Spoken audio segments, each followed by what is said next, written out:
Hey guys, it's Bonnie. So like a week or so ago, I was watching a video by Hannah of Snow White Reader. I believe that's her name and her channel. I'll leave the video link down below. But she had asked her librarians for book recommendations. And so it got me thinking, what if I did that but read all of the recommendations in the video? But of course, I'm very socially awkward and have anxiety about that. So instead of asking the librarians for their favorite book or their pick or whatever, I figured I would just use the staff picks. I think that's the thing at every library. In like the front, they have different books that the staff recommend for whatever reason. Plus, I had recently just picked up a staff pick because it was a book that I had also wanted to read. So I saw it, I was like, might as well grab it. And that is Sawkill Girls by Claire Legrand. I don't know if I have footage of this when I had first gotten it from the library and had like the staff pick thing, but I remember it was picked by Emily, who has a few other picks, as you will see. So yeah,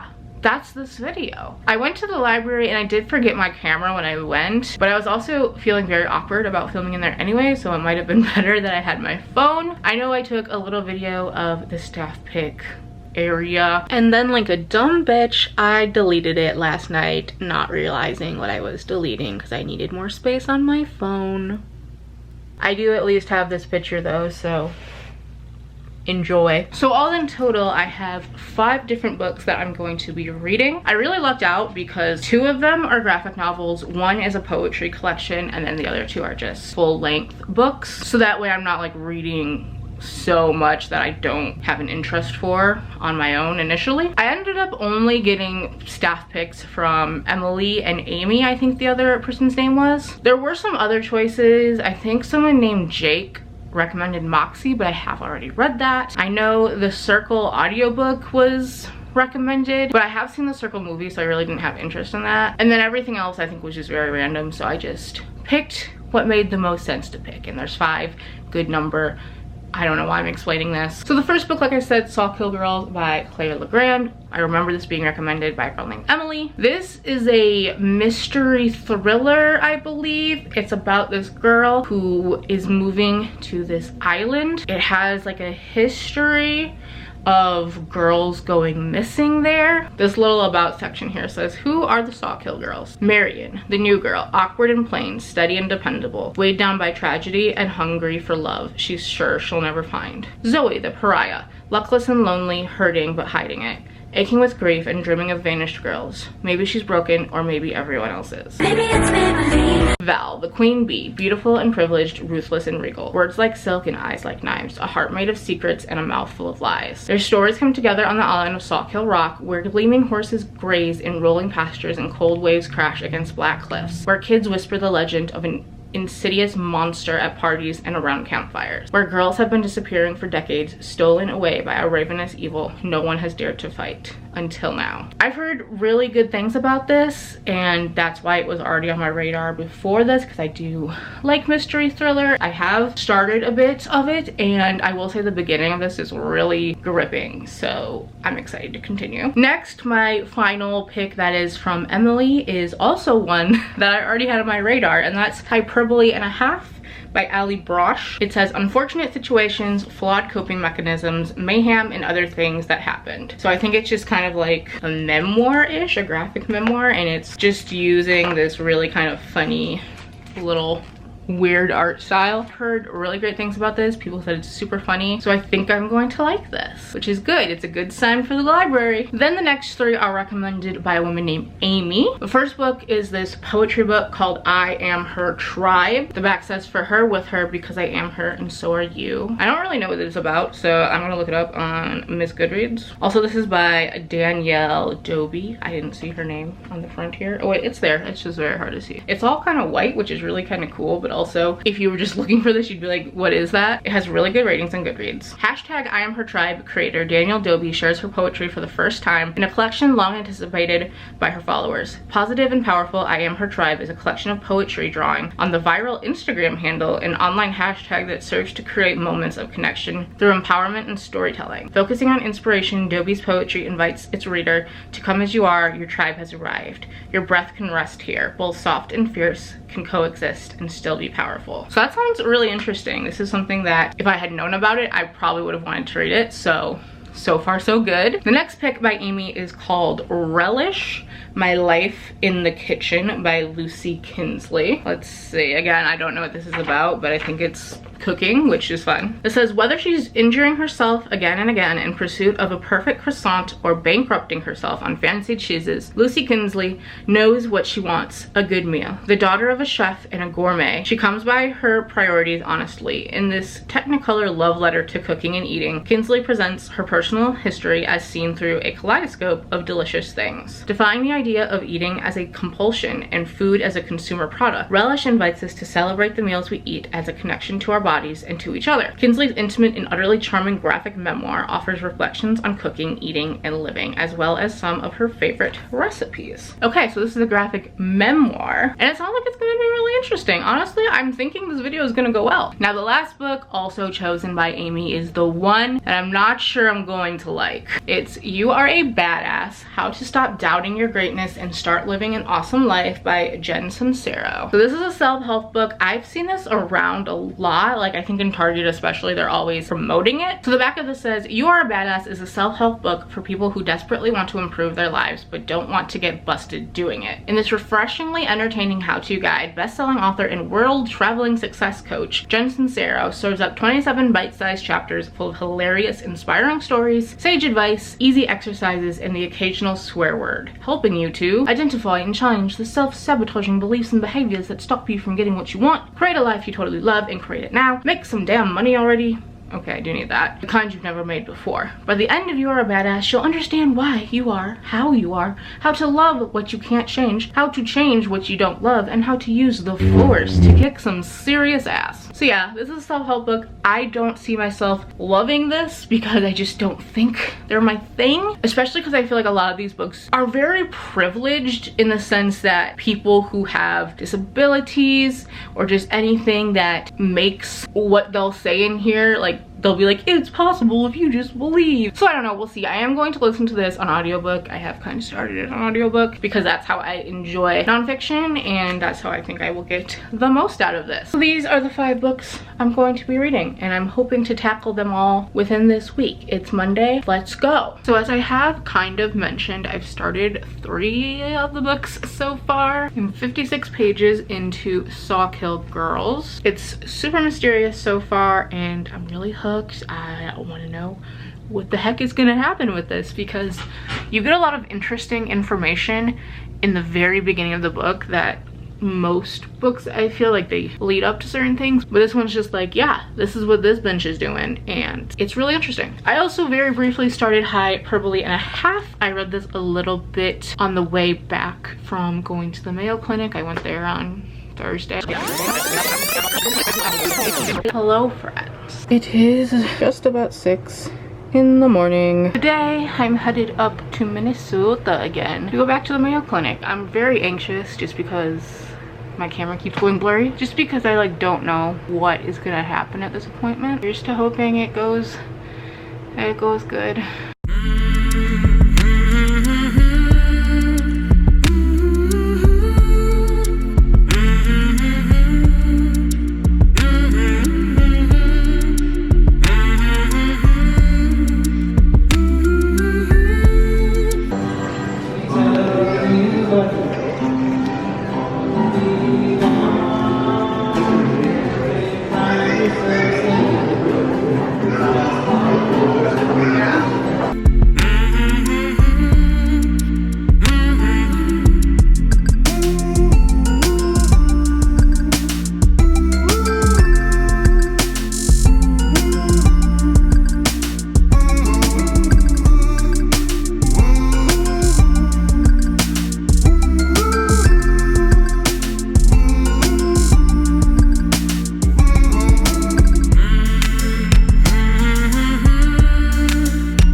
haven't picked it up since, not because I wasn't enjoying it or anything, I just haven't. And then I have started You Are a Badass on audiobook. I started it when I was taking my dog for a walk, so I don't really know how far I am. I'm not hating it, but I don't feel like I'm really resonating with what's being said. Like, I can barely summarize it because I don't think anything really stuck, except for this one thing that was in the very beginning.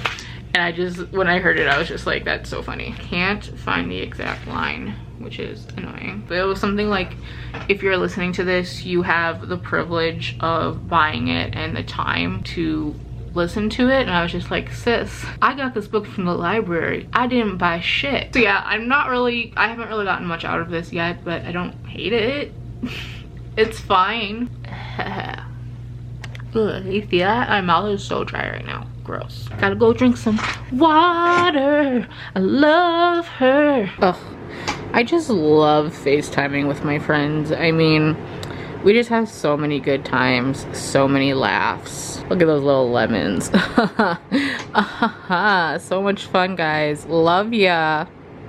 Book outlet, I don't have any money, leave me alone. So I think I previously got a shot of me taking out all my fall and Halloween stuff and starting to get it set up. It's that time, y'all. It's that time, y'all. Decorating for fall. Well, certain members of my family were unpleased that I was decorating for Halloween in September. I literally ran a Twitter poll. I was so salty about it. But then I moved past it. Petty bitch came out. So I put all the Halloween stuff in my room and I'm gonna keep it in my room. So I think everything looks really good. So I just wanna show it off because it's literally like someone threw up Halloween. So we got Miss Sparkly Pumpkin over here on the door, or I might move this somewhere else. But for now, she's here. And then just taking the glue. Don't mind the trash, but taking the glue. Don't mind the dishes. Over here we have some sparkly leaves and a happy Halloween sign. Miss Pumpkinita, she turned the wrong way, but she's a little fall gal. We got Miss Boo over here on my Harry Potter shelf. The lights around my window, they are glorious and orange. Ooh, look, it's like that pretty, like, ooh, aesthetic shot. We're gonna light that candle in a minute, but first, yeah, this little thing says like the Black Hat Society or something. We have another little sign. Normally be in the kitchen, but my gorgeous sparkly tree that I love so much. A nice pumpkin Halloween garland that I literally ripped off our staircase because I was petty. A ghost that, does it still light up? Let's find out. No, she needs batteries. Okay. Little Miss Pumpkin. A nice Miss Spiderweb. I have this little Be Thankful sign over here. My little pumpkin and ghost pens. And finally here, my skull is blurry, but always there because I love it. And then I have this string of orange. Oh, and there's a goat. Oh, it's a goat? A goat. And a little black cat that just looks so fucking funny to me. Anyway, I have this string of lights and that string over there. I've had these for years, so the little light in them like went out even with batteries. So what I ended up doing was literally cutting the battery pack off and just using them as little decor because I think they look cute on their own. And finally, over here on my bed, we have a little Happy Halloween pillow. Oh, in here we have a little, I don't know, Shaw Redemption. Love that movie. But yeah, here's my little cave of Halloween. I think it looks like Halloween threw up in it and I quite love it.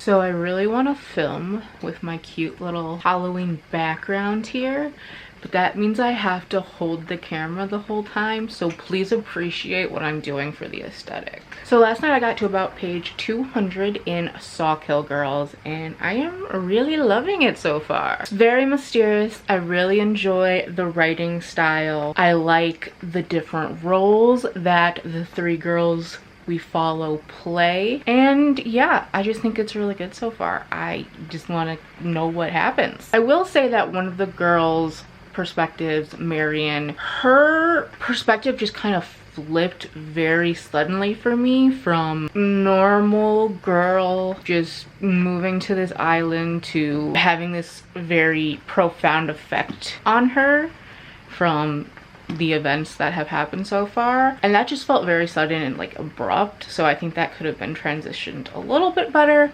But so far that's really my only complaint. I'm really liking this. I've also gotten a bit farther into You Are a Badass. Probably not that much farther because I only listened to it while I took my dog for a little walk. I have to say, I'm not loving it. Like, it's not horrible, but I just don't feel like there's been any groundbreaking information so far. Everything just seems pretty cliche self-help wise so far. Very much just like, be grateful and do this, yes.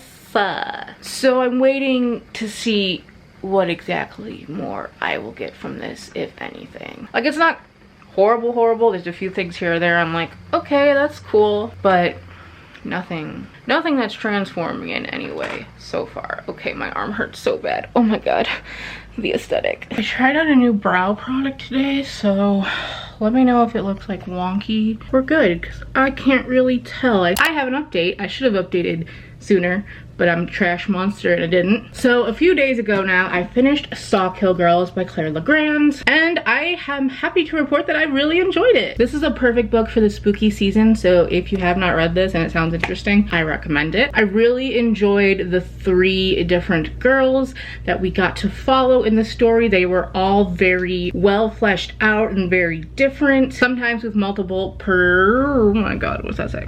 Multiple, what's it called? POV. Multiple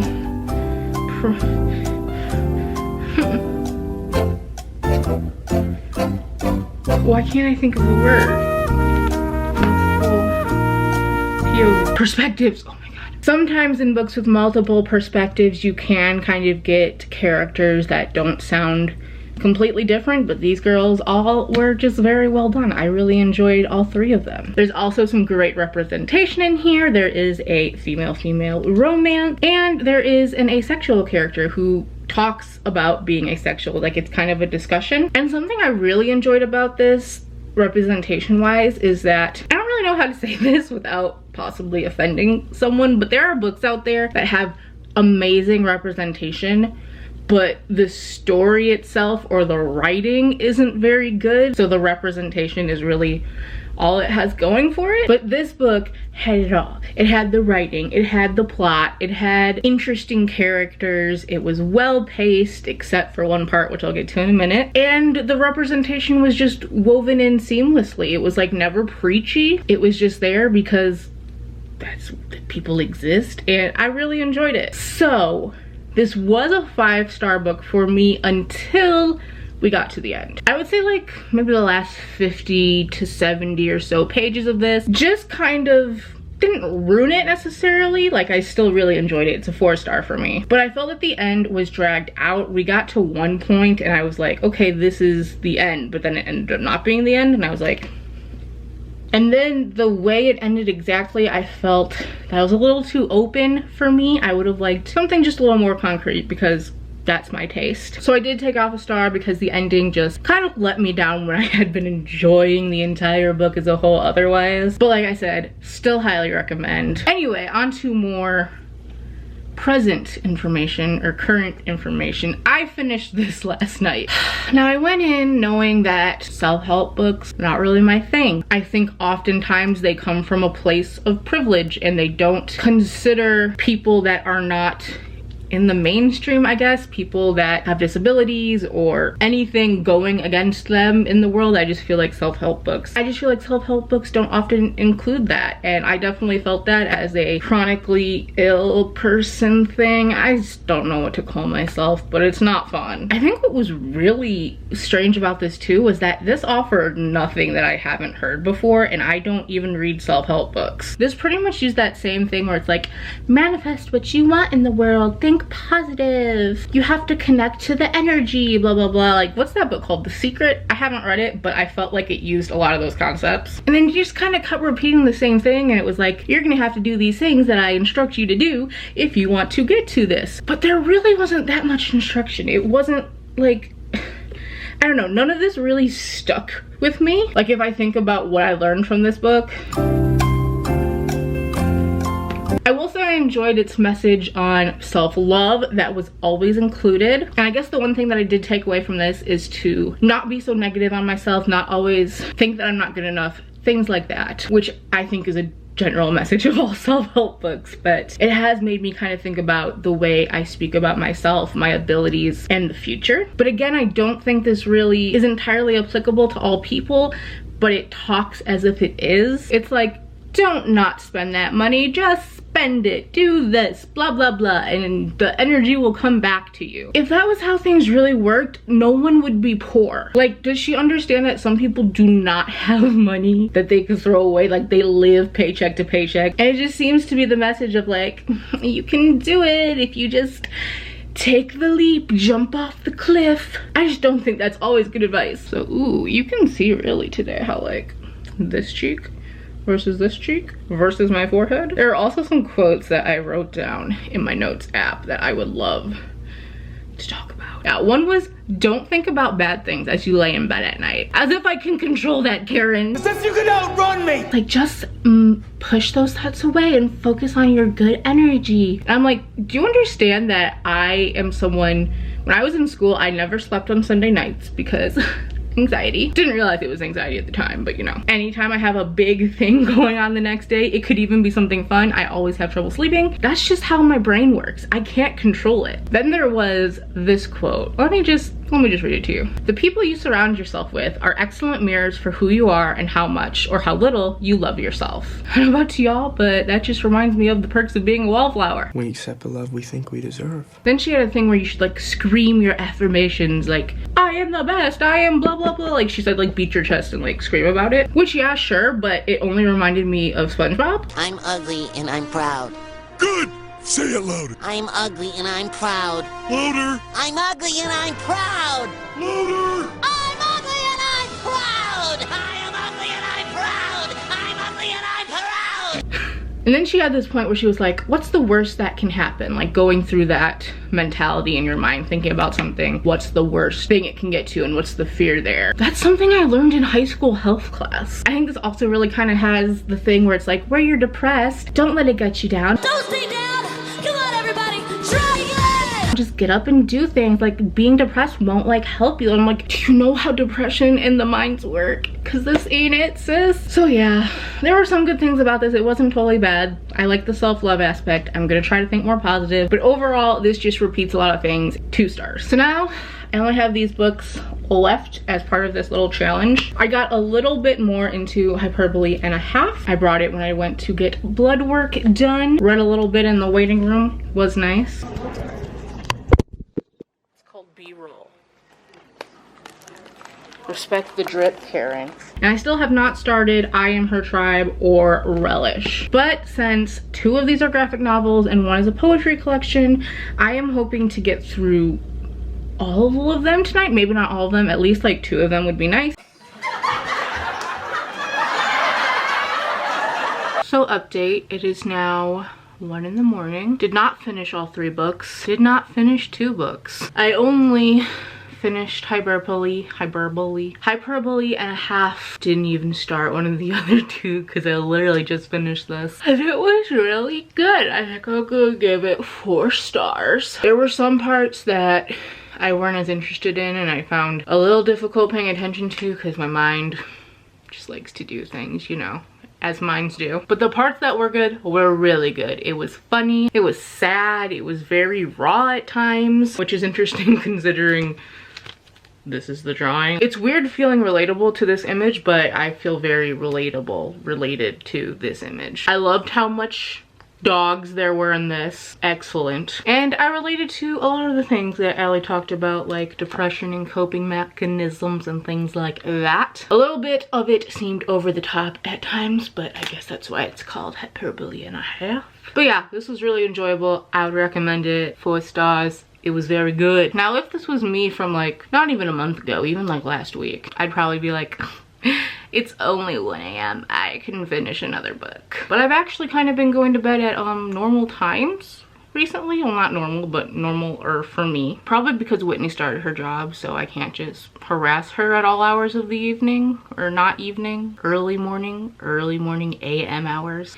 Anyway, I'm gonna watch YouTube and then go to bed. It is super gloomy today, so turned on my little lights over there. We're standing as close to the window as possible. Hopefully this doesn't look like shit. So I have finished these last 2 books, so let's just wrap up this video. First, we're gonna talk about Relish, My Life in the Kitchen by Lucy Kinsey. I really enjoyed this. I was worried at first because I read like the first chapter or 2 and I wasn't super intrigued by it. Like I kept thinking like, I don't even want to read tonight. Like I could just like not read. But then I got to some chapters that were better and I ended up finishing this in 1 sitting. So I think it definitely redeemed itself. This is like a memoir, so the stories were all about her life and how she related it to food because her parents were like big foodies. Her mom was a chef, stuff like that. I don't think this ever really got super like deep. It was mostly like, here's parts of my life and what I was eating and doing and how it impacted me. What I thought was also super cute is that between every chapter there's either a cooking tip or a recipe. So this definitely makes for a book that I would like to pick up for my shelf one day, just because that would be really cool to have, in addition to just enjoying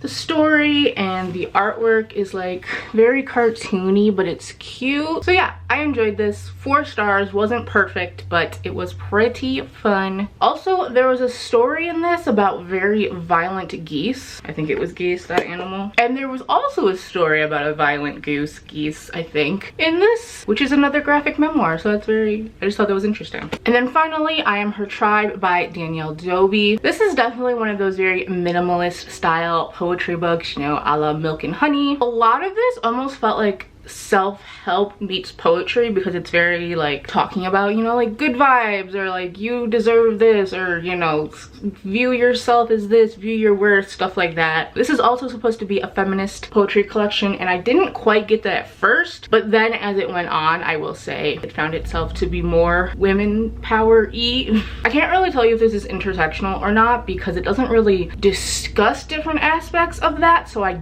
guess not, but it could relate to anyone as a whole.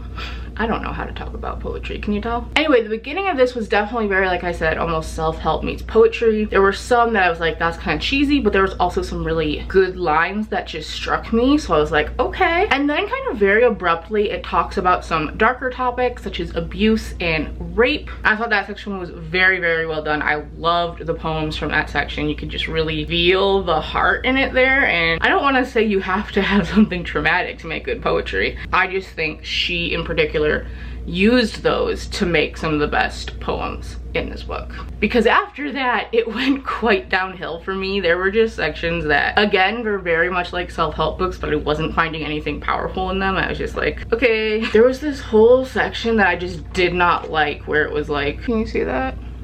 It was like the practice, and like this says fluidity, and then this says sacred spaces. So it would be like practicing these concepts. I don't know, I did not like that part. The end was kind of cool though, even though I don't think I 100% agreed with mine, but they have a section for each astrological sign. Here's mine, Sagittarius, and then like a little poem-ish kind of. So this definitely had its ups and downs. There was some really great stuff in here, and then there was some kind of weaker stuff. So overall, this is getting a 3 stars from me. So to kind of wrap this up, Sawkill Girls, 4 stars. You Are a Badass, 2 stars. Hyperbole and a Half, 4 stars. Relish, 4 stars. And I Am Her Tribe, 3 stars. So none of the books got a 5 star, but none of them got a 1 star. Those ratings come out to an average of 3.4, so that's pretty good. That's like a 3.5. Both books that I read from Emily's suggestions were 4 stars, and they were also books that were already on my radar. So I think it's safe to say that me and Emily have a pretty similar reading taste. I know the last time I went to the library, I saw that she had a Riley Sagar book as part of her recommendations, and I've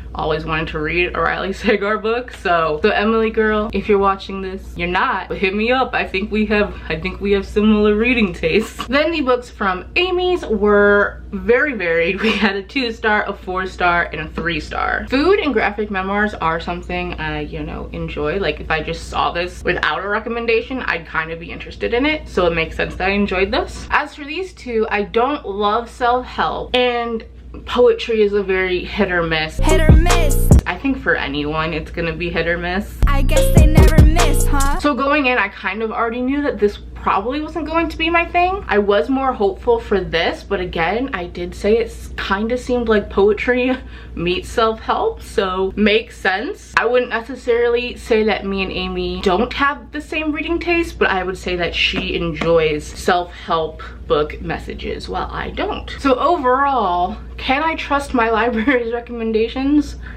I would say yes. I can trust my library, but just don't pick up books that I wouldn't normally be interested in anyway. That's a pretty obvious message, so great way to end this video. I really enjoyed this though. It got me to read some books that were on my radar, but that I kind of kept putting off for whatever reason. And it got me to read books outside of my comfort zone a little. I will definitely be perusing the staff picks more often. Hopefully, y'all enjoyed this. Thank you so much for watching. I'll see you in my next video.